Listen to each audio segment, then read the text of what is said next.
This is your news source evening bulletin for today, Thursday, the 14th day of March in the year 2024.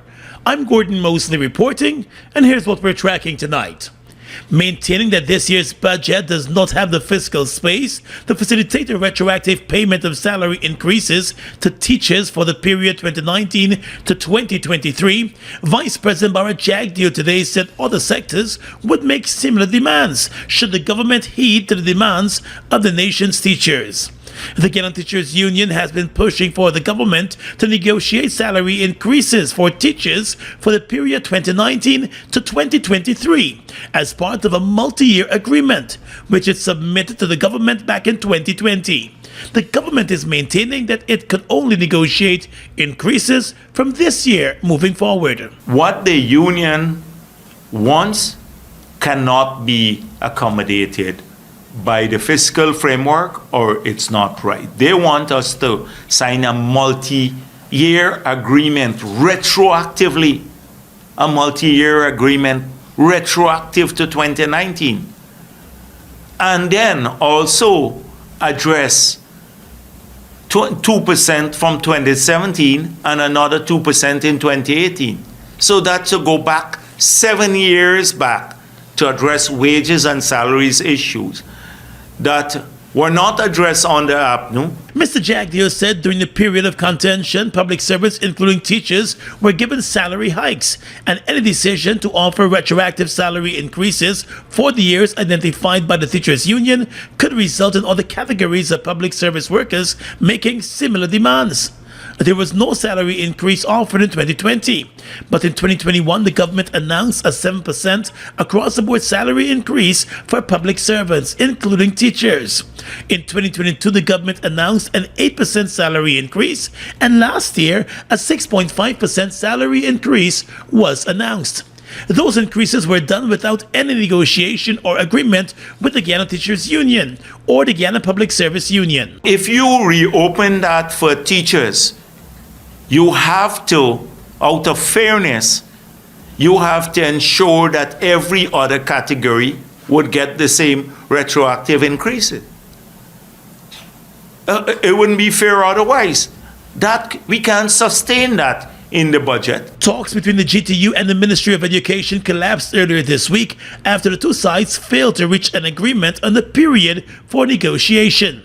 The union has since indicated that it will be returning to the High Court to have the issue addressed. It was a court-ordered mediation that had resulted in the resumption of talks on financial matters and the end of a 4-week strike action by teachers. The vice president said the government awaits the GTU filings in court and will respond appropriately. He said the administration has to preserve the finances of the country for the future. More news coming up in just a moment.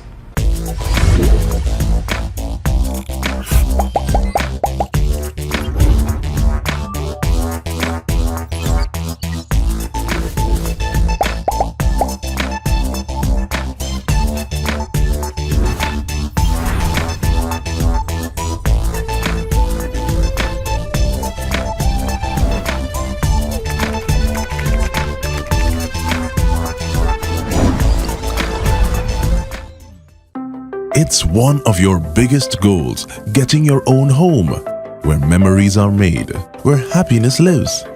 You may feel that home ownership or renovation is beyond your reach, but we at Republic want you to know that there's always a way. Ask us about our suite of mortgages. Let's help make your housing wishes come true, or advise on how the equity in your existing home can finance other dreams and goals. Call or go online to learn more. Holiday spending put a dent in your cash. Top up your pockets in the Cash Splash promotion. Win over $5 million, including over $1 million in our weekly draws. Just purchase any Buster, Turbo, Fruita, Cool Kids or Viva. Look for the 8-digit code starting with 786. Then visit Facebook or IG at Buster Guyana or Turbo_Caribbean for more details. In our search for sophistication and grace, the Super Stylistics team invites you to be part of something extraordinary. Mothers and daughters who possess aura and presence, that transcend through time. Step forward and become part of the Mother and Daughter Pageant 2024. Join our legacy as we redefine elegance for generations to come. The search for the epitome of timeless love begins now. Call 226-2825 or 626-0460 to secure your spot in the Mother and Daughter Pageant 2024. The president of the Guyana Teachers Union, Mark Light, this afternoon issued a warning to the government that there will be a resumption of a nationwide strike action if it fails to return to the negotiation table to discuss salary increases for teachers for the period 2019 to 2023 as part of that proposed multi-year agreement that was submitted to the government more than 3 years ago. I'm issuing here a verbal ultimatum that within the next few hours,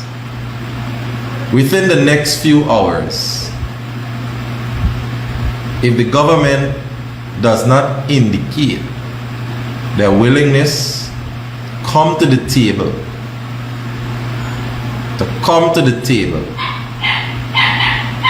and I'm sending this very clear message.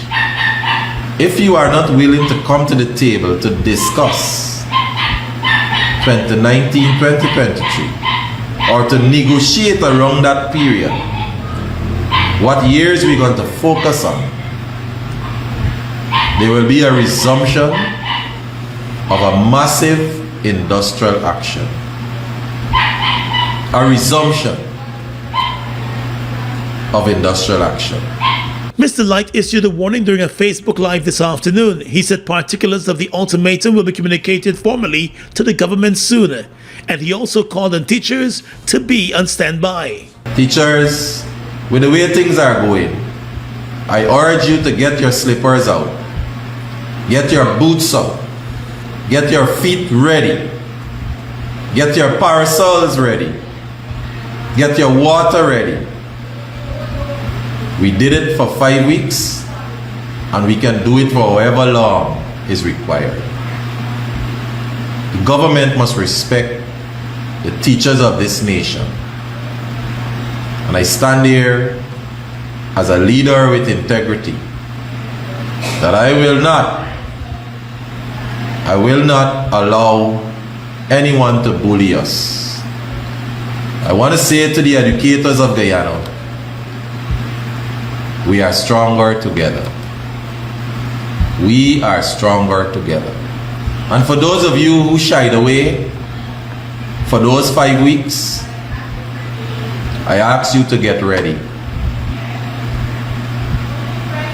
We are in the process of writing to give the ultimatum in terms of a specific timeline by which the government must return to the table. Light said a lot more is at stake and the union will not be backing down. The last strike spanned more than 4 weeks. The GTU president said other steps will also be taken by the teachers union. The talks collapsed on Tuesday after the Education Ministry, through its permanent secretary, indicated that the government will not discuss increases for the period proposed by the union. According to the government, the 2024 budget does not have the fiscal space to accommodate those increases. Today, the GTU president said the union is prepared to compromise, but any compromise must be based on the proposal submitted. We are ready to resume talks. That's our first option. We are ready to resume talks specific to the submitted multi-year proposal, 2019-2023. The years we focus on can always be up for discussion. We are not going to discuss a 2024 proposal that we have not submitted. And that's as clear as day. Second thing I want to say, the matter goes back to the court because we feel that there is a breach of the mediated agreement. The court ordered the mediation to arrive at an agreement to negotiate a multi-year proposal that was submitted since 2020. The government is breaching that. We also are going to use the signed minutes as evidence of this breach. That at one meeting you decide on this, and the next meeting you made a 360. Mr. Light reminded that the proposal was submitted to the government since 2020, and there was no real attempt by the government to act on it. And he also fired back at the Education Minister Priya Manikchand, who, while breaking her silence on the issue, questioned whether teachers should be paid for the time spent at home during the COVID-19 pandemic, when schools were closed due to the COVID-19 pandemic. Light said while schools were closed, teachers utilized their financial resources and found innovative ways, including the use of technology, to ensure their students were taught. He said the results of their efforts were reflective in the National Grade 6 assessment examinations and other examinations that were taken during that same period. Well, opposition spokesperson on Foreign Affairs Member of Parliament Amanzo Walton Desir is seeking answers from the government on the government's planned long-term policy to integrate Venezuelan migrants into the Guyanese society. On Monday, Minister of Foreign Affairs Hugh Todd convened a meeting of the Multi-Agency Coordinating Committee to address the influx of migrants from Venezuela into Guyana. During that meeting, the foreign minister reiterated the government's support for Venezuelan migrants who are fleeing hardships in their country. He also said the policy of the Guyana government remains intact as it relates to support for the migrants from Venezuela, and the long-term objective is to integrate them into the Guyanese society. In responding to the foreign minister's statement, MP Walton Desir noted that it would be important for him to explain to the Guyanese people how the objective was formulated, since it was not in consultation with the people of Guyana and was not debated or agreed to by the National Assembly. She said such a policy would not be in keeping with any international obligation, since the International Office for Migration made clear that there is currently no obligation of integration for migrants under international law. According to the opposition member of parliament, to arrive at such a conclusion, which has far-reaching implications for Guyana's sovereignty and territorial integrity, and to do so without consulting Guyanese and without even the bare minimum of a clear, well-thought-out immigration policy in place, it is sheer recklessness and a gross dereliction of duty by the Irfan Ali administration. She reminded that while the opposition has repeatedly said that it will respect and protect the rights of any migrant in Guyana, the actions of the government present a clear and present danger to Guyana's future and to all Guyanese.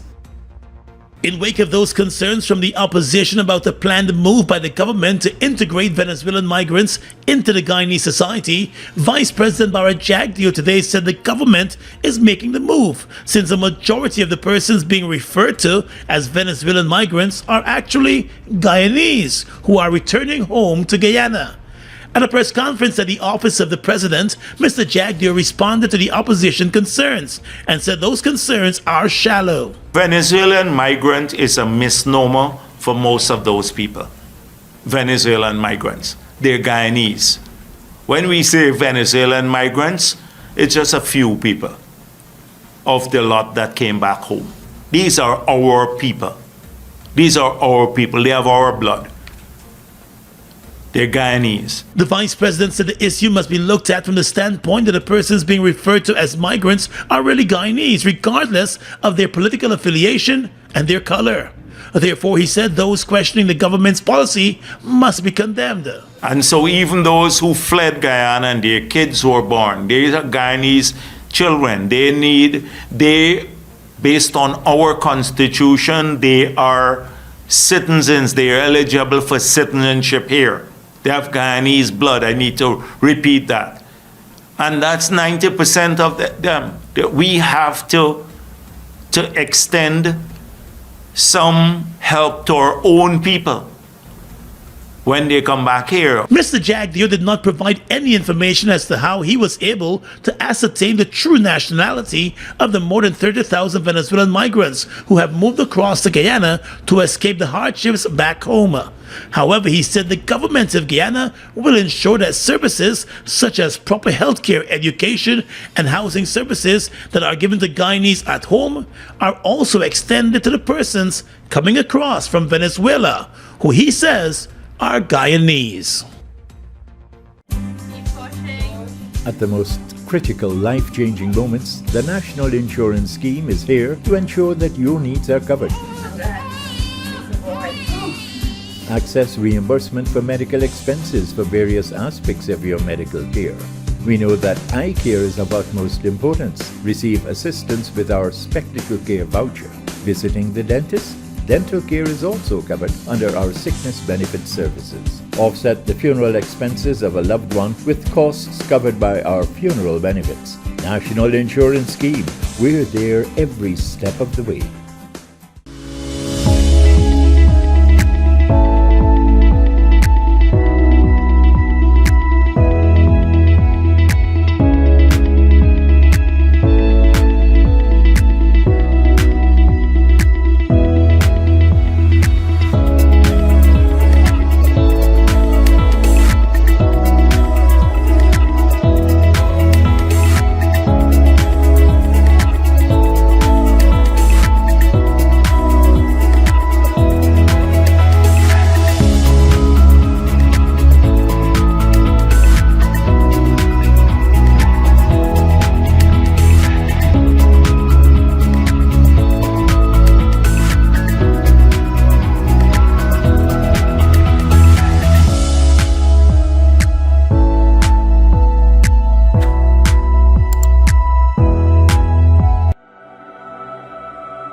Look at the breathtaking beauty of the Essequibo, from its pristine rivers to its abundant resources.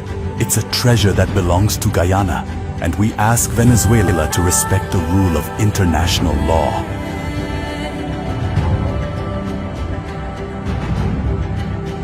Our commitment to this land is not just about ownership. It's about preserving its beauty and resources for our people and future generations.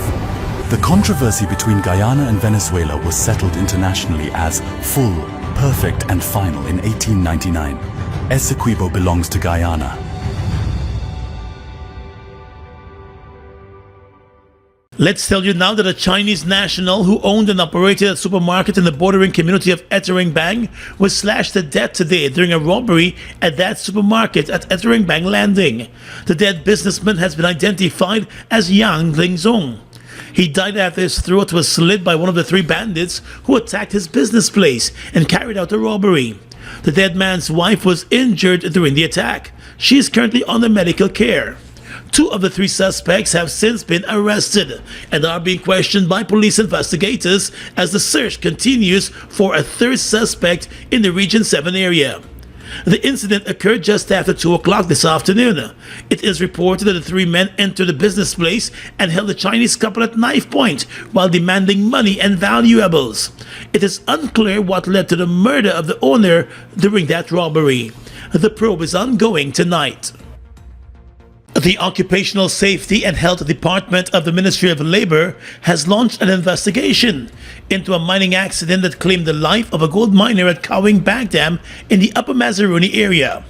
60-year-old miner and dredge owner Bertram Willie of Linden was reportedly operating his dredge on Wednesday, the 6th of March, when a portion of land suddenly caved into the river. According to a statement from the Ministry of Labor, the man was knocked into the water. An alarm was raised by persons close by, and other miners rushed to assist in locating the man. However, his motionless body was found pinned by a tree stump under the water. The body was pulled from the river and taken to the Imbaimandai Health Post, where the 60-year-old was pronounced dead on arrival. A post-mortem examination revealed the cause of death as asphyxiation due to drowning. The Ministry of Labor investigation into the fatal mining accident is being conducted by Mr. Nipol Posada, who is the Occupational Safety and Health Officer at the Ministry of Labor. He's being assisted by Siku Walters, the Senior Mining Engineer of the Guyana Geologian Mines Commission. The Minister of Labor, Joe Hamilton, has once again voiced his worry over the increasing occurrence of workplace injuries and accidents. The Occupational Safety and Health Department of the Labor Ministry is also reminding workplaces of the importance of following health and safety regulations to reduce the risk of accidents. Attorney General Anil Nandlal has expressed concern once again over the slow pace of the election fraud cases in the Magistrates' Court. Speaking on his issues in the news television program, Mr. Nandlal took a swipe at the defense attorneys in the case, accusing them of deliberately raising objections and using other tactics to not proceed with the trials. So the first thing is the delay. As soon as the date is fixed for trial, the objection is made. Could not have been made 2 years ago? Could not have been made 3 years ago? Of course it could have. And these matters would have been ventilated and the trial could have commenced. But they waited at the last moment. Why? Because there is a deliberate strategy, if not a conspiracy, to delay these trials. Mr. Nandlal said an entire electoral cycle is about to be completed and there are still no interventions on the persons charged in relation to cases emanating from the last elections. So based upon the charge themselves, 3 years now, and over 2 years after statements were served on them, these lawyers must know and must have known what their defense will be. They must have known that. They have been talking to their clients 3 years now since the institution of the charge. They would have read those statements 2 years ago. So they must know and must have known what their defense will be whenever the trial starts. A number of former GCOM officials as well as officials from the opposition APNU are facing various charges related to alleged electoral fraud. The matters have been crawling their way through local court for more than 3 years. The accused have declared their innocence. The magistrate overlooking the case recently referred an issue raised by the defense attorneys to the High Court for its interpretation and a decision. 9 months after he was dragged before the courts and slapped with 16 counts of trafficking in persons, businessman and airline pilot Orlando Charles has been freed of the charges. The Bartica Magistrates Court found that the charges were without merit and there was no evidence to support the charge of trafficking in persons against the pilot. In May of last year, the Guyana Police Force issued a wanted bulletin for the pilot, which caught him by surprise and forced him to issue a statement denying any link to trafficking in persons. The police based the wanted bulletin and charges on complaints by some foreign workers who claimed that they were owed money by the pilot for work done. But Mr. Charles denied the accusations and said he never hired the workers and were definitely not involved in any trafficking of them. He also said he played no part in transporting the workers to Guyana or holding them against their will. The presiding magistrate at the Bartica Magistrates Court found no evidence to support the charges and therefore dismissed all of them. Charles was represented by attorney Sanjeev Dattadin. In our search for sophistication and grace, the Super Stylistics team invites you to be part of something extraordinary. Mothers and daughters who possess aura and presence that transcend through time. Step forward and become part of the Mother and Daughter Pageant 2024. Join our legacy as we redefine elegance for generations to come. The search for the epitome of timeless love begins now. Call 226-2825 or 626-0460 to secure your spot in the Mother and Daughter Pageant 2024. Guyana's economy is rapidly transforming, and we're all part of it. Guyoil is at the forefront of this development by providing reliable and efficient energy and supporting community development from the very core. 100% of Guyoil's profit goes back to building schools, roads, and other important infrastructure that connects our cities and towns, providing fuel to domestic, marine, industrial, and aerial transportation. Guyoil has now repositioned itself as a market leader in the petroleum industry, building a better future for all of us. It's one of your biggest goals, getting your own home, where memories are made, where happiness lives. You may feel that home ownership or renovation is beyond your reach, but we at Republic want you to know that there's always a way. Ask us about our suite of mortgages. Let's help make your housing wishes come true. Or advise on how the equity in your existing home can finance other dreams and goals. Call or go online to learn more. Holiday spending put a dent in your cash. Top up your pockets in the Cash Splash promotion. Win over $5 million, including over $1 million in our weekly draws. Just purchase any Buster, Turbo, Fruita, Cool Kids or Viva. Look for the 8-digit code starting with 786. Then visit Facebook or IG at Buster Guyana or Turbo_Caribbean for more details. With your regional and international news tonight, I'm Svetlana Marshall in the region. CMC in a report said several political leaders in Haiti have rejected a proposal submitted by the Caribbean community CARICOM to end the current unstable situation in the French-speaking country and have instead reiterated their position of imposing their own 3-member presidential council to govern the troubled country until general elections. Leader of the Petite Daslin party, Jean-Charles Moïse, said his party and allies have completely rejected the proposed 7-member council outlined by CARICOM following discussions with various stakeholders in Jamaica on Monday. He told a news conference on Wednesday that the CARICOM-sponsored proposal has absolutely no importance in the eyes of the Haitian people. Moïse added that the 3-member council will soon be installed by any means necessary. He added that during a meeting with CARICOM representatives last week, he told them that the decision to appoint the 3-member council was the result of a national agreement. Prime Minister Ariel Henry Tuesday formally announced his intention to resign as CARICOM leaders said they had brokered a deal for Haiti, paving the way for a peaceful transition of power in the country. Henry has been in Puerto Rico since last week, unable to enter his country after having traveled from Kenya, where he signed an agreement allowing for a United Nations Security Council sanctioned international force led by the African country to restore peace and security in his troubled country. The Office of the Attorney General in Suriname has requested a preliminary investigation into a potential corruption case against President Chandrika Prasad Santokhi and 2 of his ministers, including the finance minister.